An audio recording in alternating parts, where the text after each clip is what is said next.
आज हमने दिल्ली में आस्था के पर्व छठ पर्व को देखा। जिंदा दिखना जरूरी है सीरीज के डे सेकंड में आपका स्वागत है। हमने अपने सुबह की शुरुआत पानी पीने के साथ की। आशा करता हूँ आप भी ऐसा ही करते होंगे। मौसम बदल रहा है, हल्की हल्की ठंड शरीर को चूमने लगी है, जिस कारण गर्म कपड़ों को पहनकर हमने एक्सरसाइजेस की और दौड़ लगाई। काफी दौड़ लगाने के बाद हम केले की दुकान पर पहुंचे, जहाँ से हमने केले परचेस किए। परचेस बाय किए।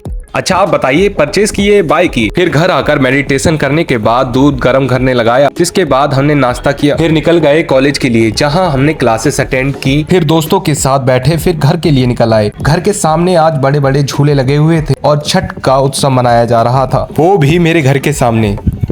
बच्चों का मनोरंजन तो देखा ही, साथ में आस्था के कई प्रतीक देखे, जिसमें से प्रमुख था एक ये वाला। अब मैं ग्राउंड रिपोर्ट लेने निकल चुका था, तो अनहाइजीनिक स्टॉलों पर बढ़ती भीड़ को भी देखा, तो जिसका समाधान मुझे अभी भी समझ नहीं आ रहा था, तो घूस लेकर मैं भी शांत हो गया।